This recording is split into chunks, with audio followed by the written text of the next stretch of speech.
2025년 8월 첫째 주일 예배를 하나님께 드리겠습니다. 다 함께 사도신경으로 신앙 고백하겠습니다. 전능하사 천지를 만드신 하나님 아버지를 내가 믿사오며 그 외아들 우리 주 예수 그리스도를 믿사오니 이는 성령으로 잉태하사 동정녀 마리아에게 나시고 본디오 빌라도에게 고난을 받으사 십자가에 못 박혀 죽으시고 장사한 지 사흘 만에 죽은 자 가운데서 다시 살아나시며 하늘에 오르사 전능하신 하나님 우편에 앉아 계시다가 저리로서 산 자와 죽은 자를 심판하러 오시리라. 성령을 믿사오며 거룩한 공예와 성도가 서로 교통하는 것과 죄를 사하여 주시는 것과 몸이 다시 사는 것과 영원히 사는 것을 믿사옵나이다. 아멘. 오늘은 히브리서 11장에 열거된 그 믿음의 조상들에 관한 기록 중에서 그 네 번째로 기록된 아브라함의 믿음에 대해서 함께 공부해 보도록 하겠습니다. 요절 말씀으로서는 히브리서 11장 8절에서 19절, 다소 길지만은 함께 합독하도록 하겠습니다. 함께 합독하겠습니다. 믿음으로 아브라함은 부르심을 받았을 때에 순종하여 장래의 유업을 받을 땅에 나아갈새 갈 바를 알지 못하고 나아갔으며, 믿음으로 그가 이방의 땅에 있는 것 같이 약속의 땅에 거류하여 동일한 약속을 유업으로 받은 이삭과 야곱과 더불어 장막에 거하였으니, 이는 그가 하나님이 계획하시고 지으실 터가 있는 성을 바랐음이라. 믿음으로 사라 자신도 나이가 많아 단산하였으나 잉태할 수 있는 힘을 얻었으니, 이는 약속하신 이를 미쁘신 줄 알았음이라. 이러므로 죽은 자와 같은 한 사람으로 말미암아 하늘의 허다한 별과 또 해변의 무수한 모래와 같은 많은 후손이 생육하였느니라. 이 사람들은 다 믿음을 따라 죽었으며 약속을 받지 못하였으되 그것들을 멀리서 보고 환영하며 또 땅에서는 외국인과 나그네임을 정언하였으니, 그들이 이같이 말하는 것은 자기들이 본향 찾는 자임을 나타냄이라.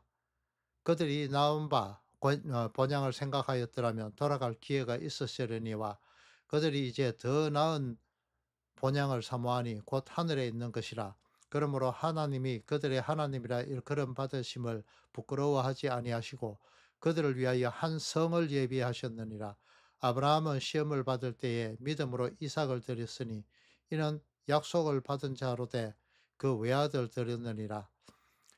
그에게 이미 말씀하시기를 내 자손이라 칭할 자는 이삭으로 말미암으리라 하셨으니, 그가 하나님이 능히 이삭을 죽은 자 가운데서 다시 살리실 줄을 생각하신지라.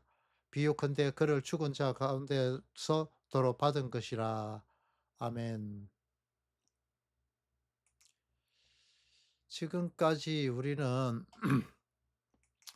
믿음을 선물로 받아 하나님께로 이끄심을 받게 된 그 믿음의 조상들이라 불리는 그 사람들에 대해서 함께 살펴보았습니다. 이 히브리서가 주후 60년대, 예수님이 오신 이후 60년대, 그러니까 AD죠. 60년대 후반에 그 로마 황제 네로의 박해가 외부적으로 가해지고 있었고, 내부적으로는 유대인의 박해가 있던 그 때의 어, 내용을 말하고 있습니다. 당시 유대인들은 학교의 교육을 통해서도 그렇고 현재도 그렇다고 합니다. 성경을 달달 외우도록 하는 그런 교육들을 많이 합니다.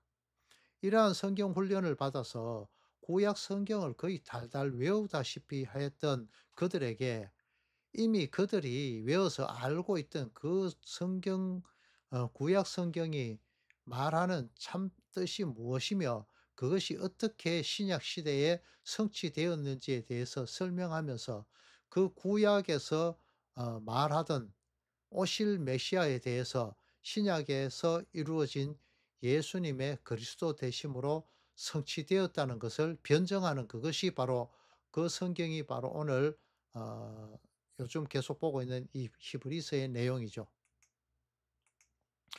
이것이 히브리서의 내용인데, 이러한 유대식 민족 사관적 그런 사고에 젖어서 율법을, 그러니까 구약의 말씀들을 보아왔던 그들은 지금까지도 성경을 보아도 보지 못하고 들어도 듣지 못하는 그런 자들이 되어 버렸다는 것이죠. 그중에 택하신 백성들은 율법이라는 그 스스로가 만드는 틀인 그 양의 우리에서 불러내어서 예수님의 부르심의 그 목소리를 듣게 되어서 그곳을 나오게 되어서 그들의 그 눈을 뜨게 하시고 깨닫게 하시기 위해서 이 히브리서는 하나님의 감동으로 기록되었다는 것을 기억하시고 오늘 이 본문의 말씀을 함께 공부해 보도록 하겠습니다. 본문의 그 믿음의 조상으로 기록된 그 아브라함의 고향은 갈대아 땅의 우르 지방이었습니다. 이 갈대아 우르 지방은 문명의 발상지인 메소포타미아 지역 인데 인간이 하나님을 대적하는 그 상징적인 지역이었습니다. 출애굽한 이스라엘 백성들이 하나님이라며 만든 것이 금송아지의 형상이었듯이 그들 역시 굽어진 그 신간을 가지고 태양신과 달의 신을 만들고 섬겼습니다. 현대인의 그 지혜로도 혀를 내두를 만하고 또 도저히 그 만든 방법들을 알기가 힘든 그런 미스테리라 하는 그런 기술들이 그 당시에 존재했었죠. 그도 그럴 것이 아담에게 주신 지혜는 엄청난 것이었습니다. 수많은 그 세상에 존재하는 동물들을 그 앞으로 불러왔을 때 그 이름이 하나도 겹쳐지지 않았고 그것의 특성에 맞도록 그 이름들을 붙여줄 정도로 그렇게 지혜로운 것이 아담의 지혜였습니다. 그것이 바로 하나님의 형상대로 지어졌기 때문에 그렇다는 것이죠. 하나님의 지혜라는 것, 하나님께로부터 온 지혜라는 것이죠. 만약 여러분들이 장수에서 자손이 몇 대까지 내려가서 100여 명의 자손이 있다면 여러분 그 자손의 이름들 다 외울 수 있을까요? 손자 대여섯 명만 돼도 헷갈려서 다른 이름 부르는 어른들 많죠. 아담은 이러한 하나님을 닮은 지혜를 가지고 있었던 존재였고 그로부터 나아지게 된 옛 사람들은 엄청난 지혜를 소유했을 것입니다. 그래서 아직도 그들이 만든 그 문명들이 불가사의하다고 그렇게 말하고 있죠. 여러분들이 잘 아시고 계시는 그 기자의 대피라미드 그리고 바벨론의 공중정원 비록 존재는 하지 않지만요.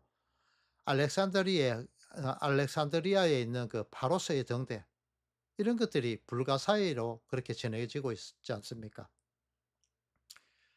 이것들을 가리켜서 외계인들이 와서 만든 문명이라 할 만큼 그들이 만든 문명들은 참 대단한 것이었습니다.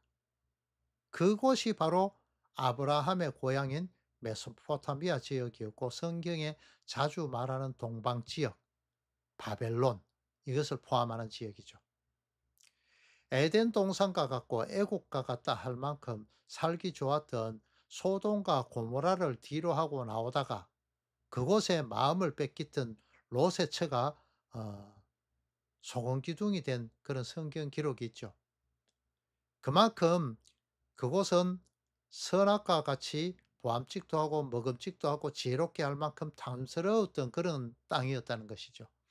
그러한 선악과와 같은 문명을 뒤로 하고 아브라함은 하나님께서 지시할 그 땅, 그것으로 특정한 지역을 이야기해 주시지도 않은 그 땅을 향하여서 나그네의 길을 떠났습니다. 롯의 아내처럼 그 문명 지역인 아주 살기 좋은 그 선악가의 지역을 돌아보지 않고 말이죠. 그것을 순종이라고 성경은 정확하게 기록하고 있습니다. 아마 그는 그의 조상인 셈으로부터 하나님에 대한 교육을 많이 받았을 것입니다. 아브라함이 하란 땅을 떠날 때까지 그 조상인 셈이 살아 있었잖아요. 도표에 한번 보시면 아실 것입니다. 아브라함은 아담과 하와처럼 또 롯의 아내처럼 그 선악과 열매와 같은 그 찬란한 메소포타미아 문명보다 하나님의 명령에 더 순종하였습니다. 그래서 그를 통해서 그리스도로 오실 그 예수님이 오실 그 통로로 택하심을 받았고 또 선물로 믿음이란 것이 주어지게 되었던 것입니다. 왜 자꾸 그 제가 드릴 말씀을 할 때 "선물이 주어졌다."라고 이렇게 말하느냐. 이 참 의문스러울 수도 있죠. 그러면 아브라함에게 믿음이 없었느냐? 있었습니다. 하지만 그것은 하나님으로부터 주어진 것입니다. 물론 모든 인간의 저면에는 이 신적인 존재를 찾기 위한 그런 갈망, 열망들이 영혼의 저 밑바닥에 깔려 있습니다. 그래서 아프리카의 원주민들조차도 어떤 것인가의 그 피가 동반된 제사를 통해야만 신을 달랠 수 있다. 그리고 그 신을 찾아갈 수 있다라는 것을 믿음이란 것으로 가지고 있습니다. 그래서 그들은 그 피를 통해서 제사를 통해서 신을 달래는 그런 행위를 하고 있는데 그것을 믿음이다라고 이렇게 이야기하고 있죠. 하지만 그들의 행위 주체는 언제나 나 자신의 안위에 있기 때문에 그 믿음은 올바른 믿음이라 할 수가 없는 것이게 되겠죠. 아브라함 역시 옳은 믿음을 찾기 위해서 많은 방황을 했을 것입니다. 그때 하나님의 부르심이 있자 '아 이분이 정말 신이시구나. 하나님이구나.' 이렇게 알고 그분의 부르심을 통하여서 믿음이라는 것이 생겨나기 시작했을 것입니다. 믿음이 선물로 주어지게 되었다는 것이죠. 이 말씀을 드리는 것은 아브라함의 그 삶을 통하여서 보면은 확인해 볼 수 있습니다. 그렇게 믿음이 좋아서 죽음을 보지 않고 산채로 하늘로 들려 올라갔던 에녹에 대한 기록은 성경의 창세기 5장 24절 단 한 절밖에 없습니다. 하지만 아브라함에 대한 내용은 창세기 11장 27절에서 25장 11절까지의 그렇게 긴 내용을 통해서 그의 삶에 대한 내용들이 기록이 되어 있습니다. 뭔가가 구원에 대한 메시지를 더 많이, 더 강하게 들어있다. 이것을 암시하고 있는 것이 아닐까요? 아브라함은 우상의 도시인 갈대아 지방 우르 땅에서 태어나서 아버지 데라로부터 갈대아 지방의 그 신에 대한 교육을 받고 자라났습니다. 여러분이 많이 들었던 아브라함이 우상을 부수었다 이런 내용들을 들어보셨죠? 이 내용들은 바로 야살의 책이란 것에 기록되어 있는 내용입니다. 그 책을 보면은 함의 아들 구스에게서 태어난 니무롯이라는 그런 사람이 있었습니다. 그 니무롯이라는 사람은 그 하나의 나라를 만들고 왕이었던 사람이었습니다. 그 나라의 군대 장관으로 있었던 사람이 바로 아브라함의 아버지 데라였습니다. 데라는 자신의 집에 신당을 차려놓고 그곳에 12개의 우상을 만들어 놓았습니다. 아브라함에게 하나님의 그 영이 대해지고 그것들이 가짜 신이라는 것을 알게 되었을 때 그는 여러 그 마음들이 방황을 하게 되었고 참신을 찾아서 많이 헤매었다고 그렇게 나오고 있습니다. 그리고는 결국은 하나님이란 존재를 알게 되고 그 우상의 신당에 들어가서 도끼로 그것들을 부수고 가장 큰 우상 하나만 남겨놓고 그 우상의 손에 도끼를 들려 놓았습니다. 이것이 바로 야살의 책에 기록된 여러분들이 들었던 그런 내용들의 출처입니다. 이러한 곳에서 살던 아브라함은 하나님으로부터의 그 부르심을 받고 자신의 고향을 떠나게 됩니다. 하지만 하나님께서 명령하신 고향과 아버지의 집을 떠나기는 했지만 친척을 떠나지는 못했습니다. 그의 조카 롯이 함께 나왔다는 것이죠. 그 결과는 나중 이스라엘 백성을 가로막는 족속들의 그 조상인 모압과 암몬이 롯의 아들로 그 딸들을 통해서 비정상적으로 태어나는 그런 결과들을 낳게 되었습니다. 아브라함은 세겜 땅에 거주하면서 거주하다가 기근을 피해서 애굽으로 들어갔습니다. 그는 그곳에서 그의 죽음에 대한 것을 두려워했기 때문에 애굽 왕에게 자신의 아내를 팔게 되는 그런 일을 저질러 버리고 맙니다. 그 결과로 양과 소와 노비와 암수, 나귀와 낙타를 제물로 받게 됩니다. 하나님은 이렇게 모든 악을 이렇게 선으로 바꾸어 버리시죠. 택하신 백성들에게 말이죠. 택하신 백성들에 한해서 그렇게 하신다는 겁니다. 결국 하나님의 개입으로 인해서 바로 왕에게 재앙이 내려진 후 애굽 왕 바로가 두려워서 그들을 애굽에서 나가도록 조치합니다. 이것은 이스라엘 백성들이 출애굽하는 것과 동일한 내용이죠. 이렇게 아브라함은 그 내용들을 미리 사는 그 모습들을 보여주고 있습니다. 그 사이에 아브라함은 가축과 은과 금이 풍부한 부자가 되었습니다. 그 후에 아브라함은 베델과 아이 사이에 거주하던 중에 비로소 하나님의 명령인 친척을 떠나게 되는 그런 일을 겪게 됩니다. 아브라함의 조카인 그 롯이 아브라함을 떠나서 여호와의 동산 같고 애굽 땅과 같이 살기 좋게 보이는 그 소돔과 고모라로 간 후에 이제 비로소 하나님으로부터 아브라함은 그 복을 받게 됩니다. 복을 그렇게 선물로 받게 되는 것이죠. 구약에서 천국을 나타내기 위해서 사용된 것이 바로 이 풍성함, 부자 이것이었습니다. 왜냐하면 그때는 우리가 알고 있는 참 부자, 예수 그리스도를 믿는 그 믿음, 그것이 나타나지 않았기 때문이죠. 재물이 많고 땅이 많고 낙타와 말과 노비의 숫자로 그 부자로서의 힘을 나타내는 표징이 되었죠. 신약에 와서는 하나님으로부터 복을 받아 부자 되었다는 그 내용이 성경에는 단 한 줄도 없고 오히려 땅에서 매맞고 힘없는 자로 쫓겨나고 아벨과 같이 맞아 죽는 자들로 그리스도인이 살게 되었음을 볼 수가 있습니다. 베드로가 십자가에 거꾸로 못 박혀 죽었죠.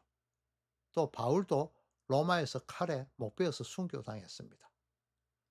성경에서 이들이 사는 그 삶들을 나그네의 삶이라고 그렇게 말하고 있습니다. 당시의 나그네는 이동하면서 사는 텐트를 치고 사는 그런 유목민들, 유리하는 자들이었습니다. 그들 무리 중에 만약에 아름다운 여자가 있다면은 힘의 원리가 최고였던 지배하던 최고였고 그 힘으로 지배하던 그 지역에 어떤 나그네가 이르렀을 때 그 토착민들은 그 여자를 빼앗아서 자기의 여자로 삼는 경우가 많았다고 합니다. 그때 그 여자가 한 남자의 아내였으면 그 남편은 죽여버렸습니다. 하지만 아름다운 여인이 처녀였다면 그 부모는 엄청난 대접을 받게 되고 여자의 몸값으로 많은 재물을 받게 되는 것이 근동 지방의 그 암묵적인 법이었습니다. 아름다운 여자를 얻기 위해서는 남편을 죽이는 그런 행위들은 그 당시에 그 로마 그 근동 지방의 법적으로서는 전혀 문제가 되지가 않았습니다. 그것이 근동 지방의 나그네의 삶이었습니다. 그러한 것을 알기 때문에 아브라함은 자신의 아내 사라를 자신의 누이라고 속이게 되죠. 세상의 무서움 때문에 세상을 두려워하는 그 두려움 때문에 하나님의 인도하심, 보호하심을 믿지 못하던 행위였습니다. 이 아브라함은 나중에 또 한 번 아내를 팔아먹는 그런 행위를 또 하기도 합니다. 두 번이나 그렇게 하죠. 자, 롯이 아브라함을 떠나 소돔과 고모라로 간 후에 아브라함에게 자손의 약속, 축복이 있게 되고 그 약속은 영원에 이를 것이라고 그렇게 언약을 합니다. 그런데 역사적으로도 이것은 맞지 않죠. 이스라엘에서는 이스라엘은 그 나라 없는 그 세월을 엄청나게 아주 오랜 세월을 겪었습니다. 대표적인 것이 2차 세계대전을 통한 그 나치의 피팍, 그것을 통해서 이스라엘이 완전히 박살나고 없어졌죠. 많은 핍박을 받았죠. 아무튼 롯이 아브라함을 떠난 후에 하나님의 언약이 임한 후 근동 지방에는 4개의 나라와 5개의 동맹국들끼리의 그 큰 전쟁이 일어나게 됩니다. 그 전쟁을 통해서 고모라 왕이 속한 그 동맹국이 패전하게 되고, 그곳에 살던 사람들이 포로로 잡혀 제물로 빼앗겼을 때에 롯도 함께 그 포로가 되었습니다. 그 당시 일개 부족장이었던 아브라함이 동맹한 그 아브라함과 동맹했던 그 2개의 부족, 부족의 그 사병들 합쳐서 318명을 거느리고 4개의 동맹국으로 된 그 엄청난 군대들을 격파하고 모든 포로와 재물을 가지고 오는 그런 기적을 맛보게 됩니다. 이건 역시 하나님의 선물이죠. 이게 바로 아브라함이 맛보게 된 하나님으로부터 받은 축복의 내용이기도 합니다. 그는 돌아오는 길에 지극히 높으신 하나님의 제사장인 살렘 왕 멜기세덱을 만나서 하나님의 그 하나님으로부터 오게 될 축복을 받게 됩니다. 창세기 12장과 13장에 나타난 하나님의 언약의 말씀에 이어서 창세기 15장에는 아브라함이 환상 중에 또다시 하나님의 확정적인 그런 언약을 받게 됩니다. 자손을 약속과 함께 땅에 대한 약속이 또 주어지게 됩니다. 자손의 약속과 함께 또 땅의 약속이 주어지게 되죠. 이것을 확정하는 것이 일명 횃불 언약인데, 하나님 홀로 그 횃불로 나타나셔서 쪼갠 재물 사이를 지나가시면서 홀로 그 언약 지키실 것을 이미 약속하시죠. 인간이 그 약속을 지킬 수 없음을 아셨기 때문에 결국 그 약속은 깨어지게 될 수밖에 없는 것을 아셨기 때문에 하나님께서 홀로 십자가를 지시는 그 못 박히심으로 그 약속이 깨어짐에 대한 책임을 지게 되셨습니다. 이것을 보면은 아브라함이 스스로 믿은 것이 아니라 그 믿음은 하나님의 선물이라는 것을 알 수 있는 것입니다. 믿음이라는 것은 결코 인간 스스로가 사유할 수 있는 것이 아니라는 것입니다.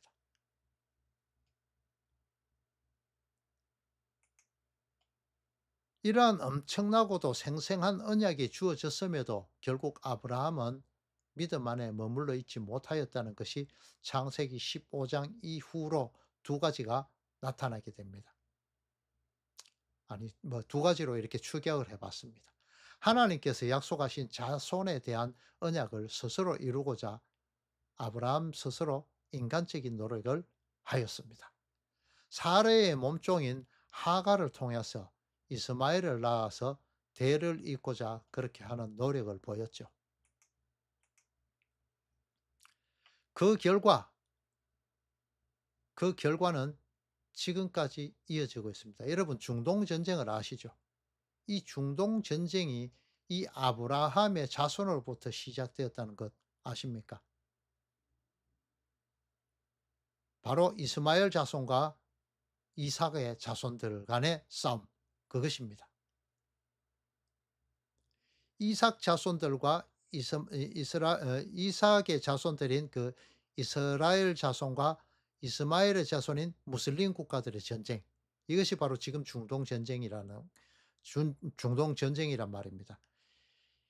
자, 이렇게 이것을 보신 하나님은 아브라함을 믿음 없는 그 아브라함을 다시 한번 일깨워 주십니다.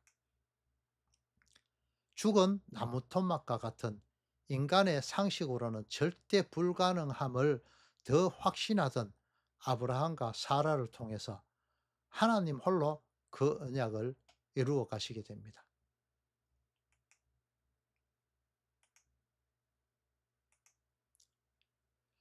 아브라함뿐만 아니라 사라 역시 인간적인 그런 사고를 벗어날 수가 없었다는 것을 성경이 기록하고 있습니다.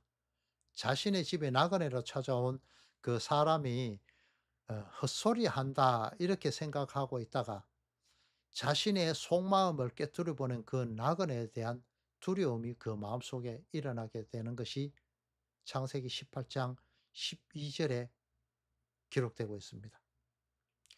이러한 아브라함을 택하시고 믿음을 선물로 주신 것이 성경에 기록되어 있습니다.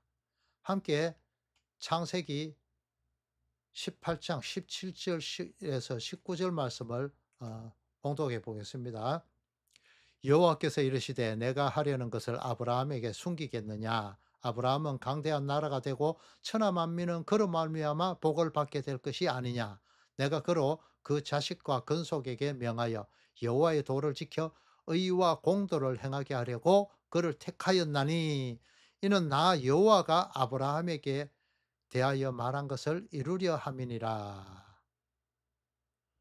아멘.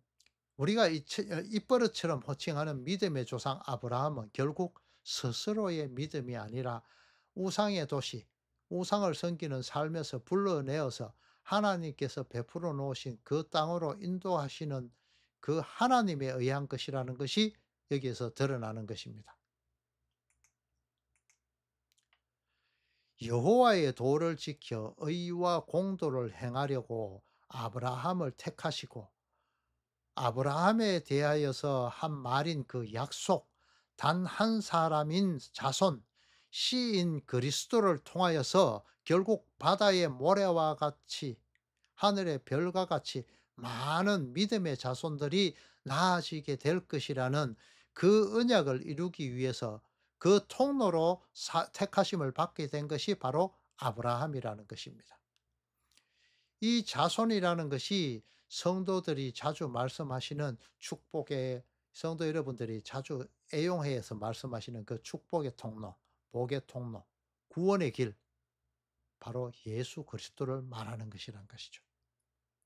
아브라함은 약속을 받았지만 아내를 팔아먹을 정도로 자신감이 없었지만 결국은 그가 그 아들을 제물로 바치는 독자를 제물로 하나님께 바칠 수 있는 그런 실력자로 키워나가시겠다는 것입니다. 그것이 바로 하나님의 약속이죠. 그 씨를 통해서는 축복의 통로가 되고 바로 예수 그리스도가 그 통로를 통해서 나아지게 된다. 그것을 말하는 것입니다. 이렇게 갈대아 지방 우르에서 아브라함을 복주시기 위해서 불러내신 것은 마치 요한복음 10장에 기록된 것 같이 양의 우리, 율법의 우리에 있는 양을 불러내면서 그때의 목자의 목소리를 알아들은 그 양 아브라함이 그 목자의 뒤를 따라간다. 그 하나님의 부르심을 따라간다 하시는 그 내용, 예수님의 그 비유와 동일하게 적용되는 것입니다. 우상의 도시에서 불러서 하나님의 약속하신 그 가나안 땅으로 인도하시되 그 장소는 아주 미정적인 땅, 지시할 땅이었습니다. 아브라함은 그 부르심을 받았을 때에 그 부르심에 순종하여서 장래의 유업으로 받을 땅으로 갔지만 마땅히 그 길은 알지 못하였습니다. 그의 삶은 하나님을 따르면서도 불신의 모습을 보이는 그런 삶이기도 했지만 그러한 아브라함을 이끌어서 하나님께서는 결국 자신의 가장 소중한 존재, 자기의 가장 확장적인 그 자신의 확장인 그 독자 아들을 자신의 자식을 아끼지 아니하고 하나님의 명령에 순종하며 그분만을 바라보는 존재, 바치는 그런 존재로 만들어 가셨다는 것이 성경의 기록인 것입니다. 성도들을 이렇게 만들어 가시겠다는 것이죠. 성도들을 이렇게 이끌어 가실 것이란 것을 이 역사적인 인물 아브라함을 통해서 아브라함의 그 개인적인 그 역사를 통해서 샘플로 보여주시는 것입니다. 성도들의 믿음이라는 것은 하나님께서 선물로 주신다는 것이라는 것을 알라는 것입니다. 너희들이 나의 부름의 그 음성을 듣고 그 양의 우리 자아도취적인 그런 사랑에 빠진 자아도 그 도취 나 자신만을 사랑하는 그 사랑에 빠진 그 이기적인 삶을 사는 그 양의 우리의 삶을 벗어나서 인생의 그 바벨탑에서 벗어나서 더 광활하고 넓은 하나님께서 베풀어 놓으신 푸른 초장과 맑은 시냇 물가로 나오시도록 만드시고 마시겠다는 하나님의 열심을 아브라함의 삶을 통해서 보여주셨다는 것이죠. 성도들이 살아야 할 믿음적인 그런 삶의 샘플로 택한 믿음의 조상의 삶은 첫 번째로 갈 바를 알지 못했지만은 그분의 부르심에 순종하는 삶을 살았습니다. 두 번째로는 성도로서의 그 이 땅을 살아가는 그 방법은 외국인처럼 나그네처럼 그런 삶의 방법이었습니다. 이 땅의 부와 명예와 권력을 가지려고 소유하려고 하는 동시에 외국인과 나그네로서의 그 삶은 사라지게 되고 결국 이 땅에 정착하고 바벨탑을 쌓는 그런 결과를 낳게 됩니다. 하나님께서 정하신 동물과 부정한 동물을 구별하신 그 내용들이 있죠. 이 부정한 짐승으로 구분된 짐승은 배로 대표적으로 뱀이죠. 배로 땅에 대고 다니는 그 짐승이죠. 또 굽이 갈라진 짐승, 또 두 쪽으로 갈라진 짐승이죠. 그리고 두 쪽으로 갈라졌지만은 대세김질을 하지 못하는 짐승. 이것이죠. 굽이 갈라지지 않은 짐승. 그다음에 굽이 갈라졌지만은 되새김질을 하지 못하는 짐승. 이거는 부정한 짐승이었죠. 이 존재들은 하늘을 쳐다보지 못합니다. 돼지가 하늘을 쳐다볼 수가 없잖아요. 뒤집어지기 전에는 하늘을 볼 수가 없거든요. 그러한 자들은 하나님의 말씀을 곱씹어서 되새김질을 해서 참된 말씀으로 받아들이지 못하는 존재들이었습니다. 되새김질하지 못하는 짐승도 부정한 짐승이었죠. 이들은 땅과 하나 되어 땅의 삶을 사는 짐승이었기 때문에 하나님은 그들을 부정한 짐승이라고 말씀하신 겁니다. 하지만 정한 짐승으로 먹을 수 있는 짐승은 네 발로 땅을 걷고 땅에서 뛰어다니는 메뚜기와 같은 존재들이었습니다. 땅에 붙어 있지 않고 땅을 유리하는 삶을 사는 그런 짐승들이라는 것입니다. 땅에서 떨어진다는 것이죠. 이것처럼 성도들은 이 땅에서 배를 떼고 하나님께서 지시하는 하나님께서 예비하신 한 산, 하나님께서 성도들을 위해서 준비하신 하나님께서 거하실 처소인 우상 숭배의 그 도시 갈대아 우르가 아니라 율법 행위만을 고집하는 양의 우리가 아니라 더 나은 본향인 하늘 본향을 사모하도록 이 땅을 나그네와 외국인처럼 살도록 만드시고야 마시겠다는 것을 보여주시는 것이 바로 이 아브라함의 삶이다. 이 말씀을 제가 계속해서 반복해서 드리는 것입니다. 이것이 신앙인으로서의 삶을 살게 될 성도 여러분에게 주어진 언약입니다. 약속입니다. 성도 여러분은 이 세상에서 등 따시고 배부른 그런 삶을 사는 것이 아니라 이 땅에서는 메뚜기처럼 떨어지고 뱀처럼 땅에 배를 붙일 때 하나님은 성령의 검으로 가차없이 그곳을 베어버리고 맙니다. 이러한 하나님께서 주신 삶을 열심히 살아내도록 만드시는 것이 하나님의 열심이고 그때에 성도들은 그 눈을 들어서 하나님을 향해야 되는 것입니다. 그것이 아브라함에게 주어진 믿음이며 성도 여러분에게 주시는 믿음이라는 것입니다. 이러한 성도들의 삶이기 때문에 여러분들의 삶은 다소 고달프게 다가오실 수 있습니다.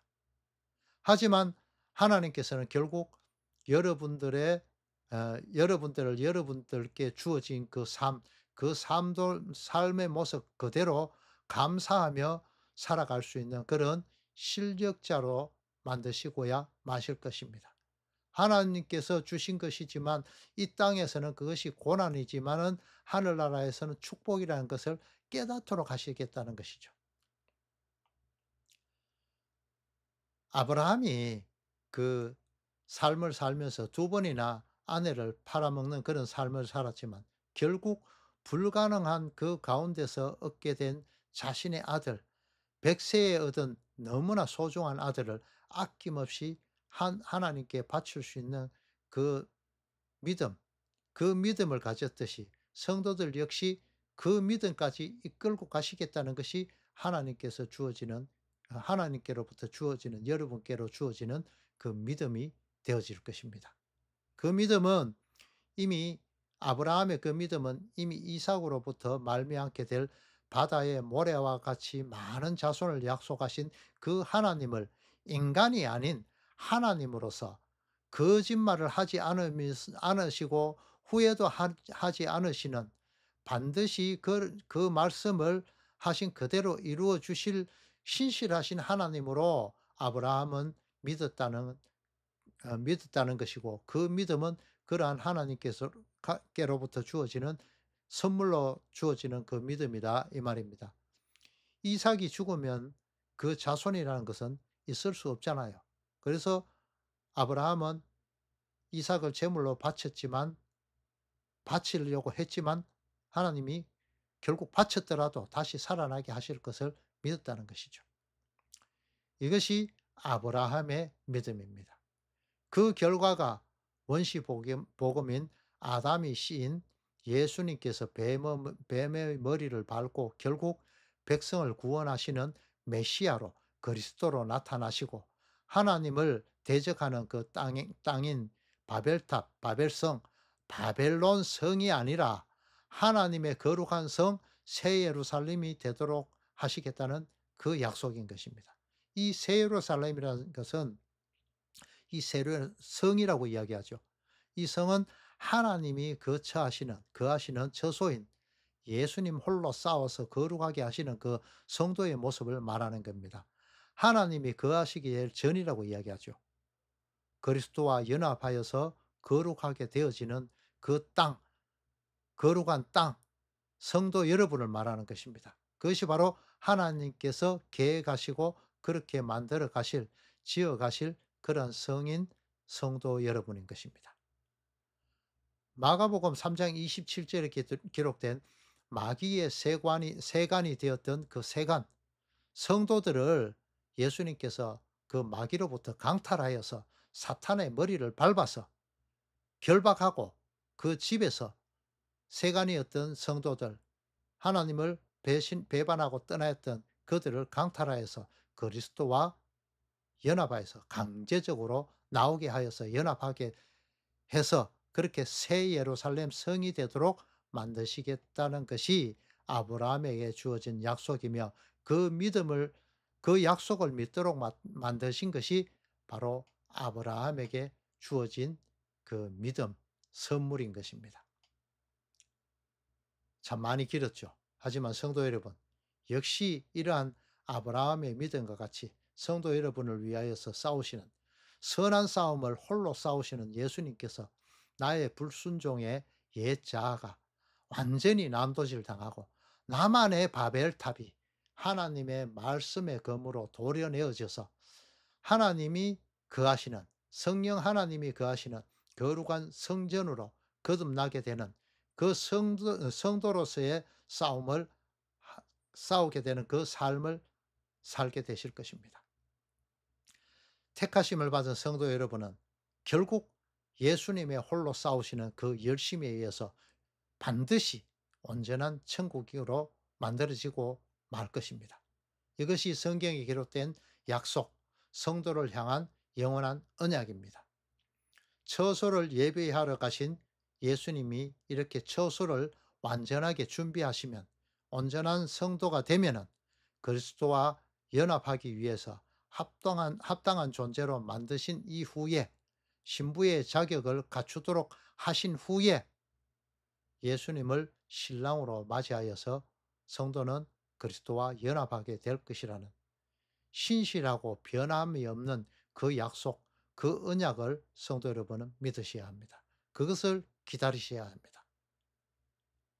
말씀의 등불을 밝히 들고 잘 기다리시는 성도님들 다 되시기를 그리스도의 신 예수님의 이름으로 축원합니다.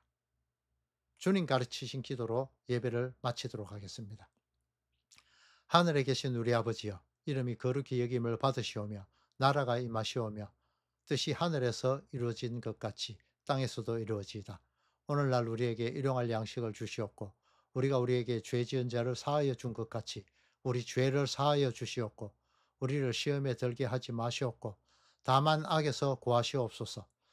나라와 권세와 영광이 아버지께 영원히 있사옵나이다. 아멘.